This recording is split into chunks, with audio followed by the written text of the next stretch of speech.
I am your tutor Megha Gupta. आज का हमारा टॉपिक है GPCR। ठीक है, GPCR क्या होता है? जी प्रोटीन कपल रिसेप्टर। उससे पहले मैं चाहूँगी अगर आप मेरे चैनल पे नए हैं तो प्लीज़ मेरे चैनल को सब्सक्राइब कर दीजिए। Thank you. तो अब हम पढ़ेंगे GPCR। ठीक है, अभी तक इससे पहले हमने पढ़ाया था सेल सिग्नलिंग। ठीक है, अगर आपको ना पता हो तो please go through with that video. मैं आई कार्ड के ऑप्शन पे आपको सेल सिग्नल की वीडियो प्रोवाइड करा दूँगी।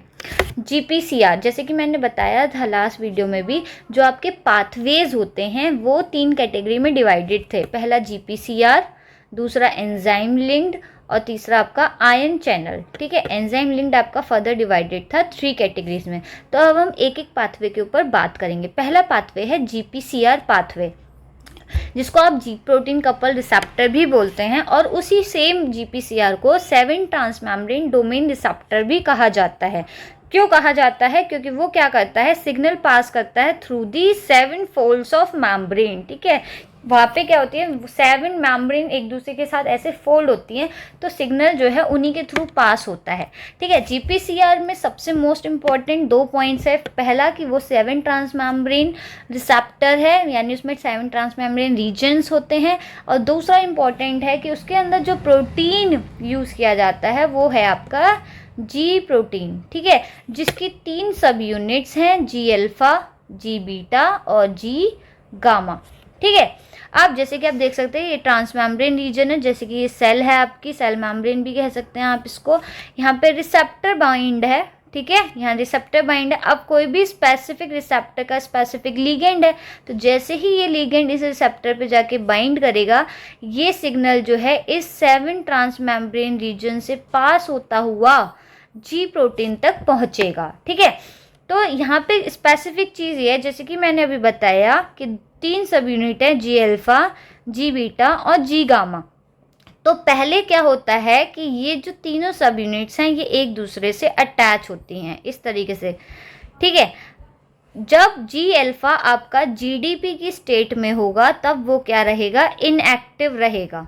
ठीक है, बट जैसे ही जी अल्फा आपका कन्वर्ट होता है GDP से GTP में, ठीक है, जैसे ही वो GTP में कन्वर्ट हो जाएगा तो अब वो क्या हो जाएगा, आपका चेंज हो जाएगा एक्टिव फॉर्म में, वो एक्टिवेट हो जाएगा। ठीक है, जैसे ही आपका ये एक्टिव होगा जी अल्फा, तो जो ये 3 सब यूनिट अभी एक दूसरे से बाइंड अप थी, अब इनका क्या हो जाएगा, डिसोसिएशन हो जाएगा। डिसोसिएशन कैसे कि जी अल्फा के साथ जाके बाइंड हो गया आपका GTP, और डिसोसिएशन में आपकी अलग चली जाएगी जी बीटा और जी गामा। ठीक है, अब ये 3 सब यूनिट्स जी अल्फा अलग हो जाएगा, बीटा गामा साथ रहेंगे। तो जैसे कि आप यहाँ पे देख सकते हैं, जैसे ही सिग्नल पास हुआ, जी अल्फा क्या थी, GTP के साथ कनेक्टेड है, विच मीन्स वो एक्टिव हो गई है। जैसे ही वो एक्टिव हो गई, आपकी जी बीटा और जी गामा क्या हो गए, एक दूसरे से मतलब जी अल्फा से अलग हो गए। जैसे ही ये कन्वर्जन हुआ, अब ये होता है किसके थ्रू, GEF के थ्रू आपका। ठीक है, किसके थ्रू, GEF के थ्रू, GEF। अब GEF है क्या, आपका ग्वानिन न्यूक्लियोटाइड एक्सचेंज फैक्टर, वो अभी आपको आगे पता चल जाएगा। जैसे ये हुआ, अब क्या करेगा, ये सिग्नल पास करेगा टूवर्ड्स द एंजाइम, जो कि एंजाइम लगा हुआ है एडिनाइलेज साइक्लेज। ठीक है, जैसे ये मैसेंजर इस एडिनाइलेज साइक्लेज के पास हुआ, अब क्या होगा, इस जितनी भी सेल्स में ATPs प्रेजेंट हैं वो क्या होगा, किस में कन्वर्ट हो जाएगा, साइक्लिक AMP में। साइक्लिक AMP कैसे काम कर रहा है, एज अ सेकेंडरी मैसेंजर। जैसे कि मैंने प्रीवियस वीडियो में भी बताया था कि प्राइमरी मैसेंजर क्या होता है, जब कोई भी रिसेप्टर लिगेंड बाइंड करेगा, ये होता है, ये कंडीशन होती है आपकी प्राइमरी मैसेंजर की। ठीक है, क्योंकि ये था सेल के बाहर, जैसे ही कोई सिग्नल सेल के अंदर पास होता है उसको बोला जाता है सेकेंडरी मैसेंजर। ये साइक्लिक AMP क्या है, अभी इनएक्टिव स्टेट्स में ये साइक्लिक AMP क्या है, ये सिग्नल पास करेंगे प्रोटीन काइनेज A को। काइनेज क्या होते हैं, जो फॉस्फोराइलेट्स करते हैं प्रोटीन्स को। ठीक है, तो प्रोटीन काइनेज जैसे कि आप समझ सकते हैं एंजाइम है, इसके पास 4 सब यूनिट्स हैं। अभी ये इनएक्टिव स्टेट्स में है, जिसके पास 4 सब यूनिट हैं, 2 रेगुलेटरी सब यूनिट है, 2 कैटालिटिक सब यूनिट हैं, जो कि कैटालिटिक सब यूनिट जो हैं आपकी फंक्शनल यूनिट्स हैं, बट ये अभी क्या है, रेगुलेटरी सब यूनिट के साथ आपकी बाउंड अप है। तो जैसे ही आपका क्या होगा, प्रोटीन काइनेज जो है ये PKA प्रोटीन, ये क्या करेगा, ये बाइंड अप होगा आपका रेगुलेटरी सब यूनिट के साथ जाके। जैसे ही वो रेगुलेटरी सब यूनिट से बाइंड करेगा, आपकी कैटालिटिक सब यूनिट जो है वो एक दूसरे से डिफर हो जाएंगी, अलग अलग आ जाएंगे। यानी अब क्या हुआ, आपकी कैटालिटिक सब यूनिट्स क्या हो गई, एक्टिव हो गई, यानी PKA क्या हुआ, आपका एक्टिव हो गया।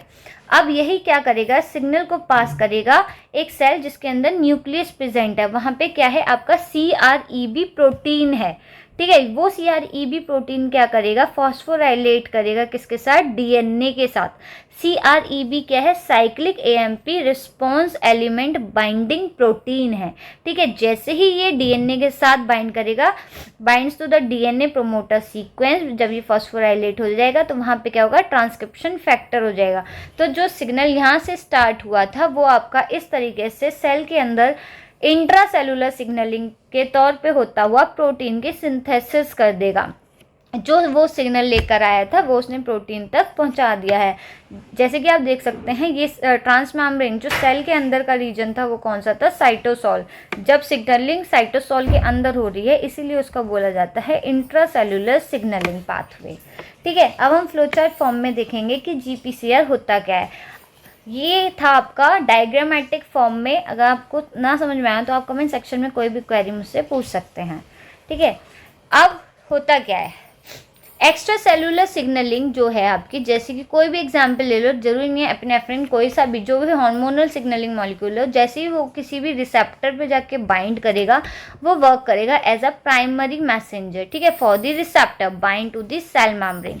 उसके बाद वो सिग्नल पास कर रहा है किसको, थ्रू 7 ट्रांसमेम्ब्रेन रीजन, वो जो इस तरीके से आपका पास होता हुआ G प्रोटीन तक ट्रांसफर हो रहा है। G protein is present, it has 3 सब unit, G alpha, G beta, G gamma, ठीक है।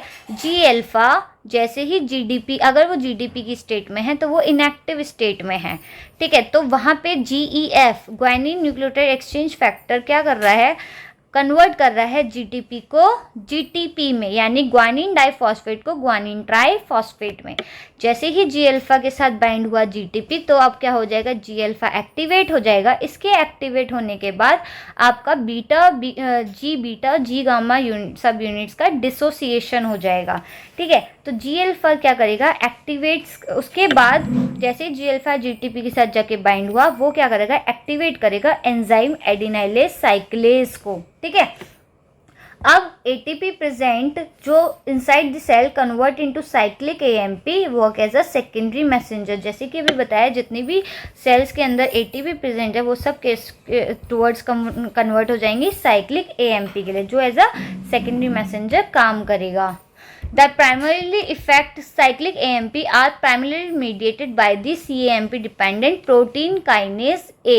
प्रोटीन काइनेज अभी तक इनएक्टिव में है क्योंकि उसकी 2 सब यूनिट जो फंक्शन सब यूनिट्स हैं वो अभी बाउंड है रेगुलेटरी सब यूनिट से। तो जैसे ही PKA रेगुलेटरी सब यूनिट के साथ बाउंड होगा तो आपकी जो कैटालिटिक सब यूनिट हैं वो अलग हो जाएंगी, ठीक है। अलग होने के बाद प्रोटीन काइनेज ए क्या हो जाएगा, आपका एक्टिवेट हो जाएगा। Activates the transcription of specific gene by phosphorylation and activating regulatory subunit CREB।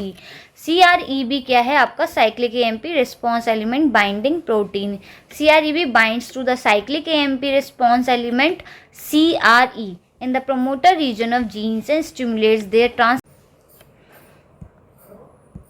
and it will provide the protein synthesis.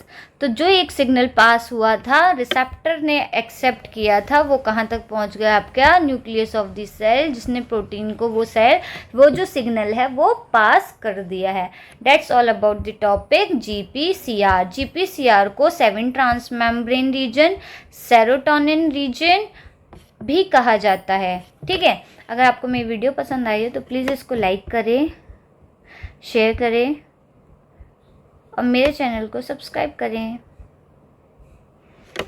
Thank you so much for watching.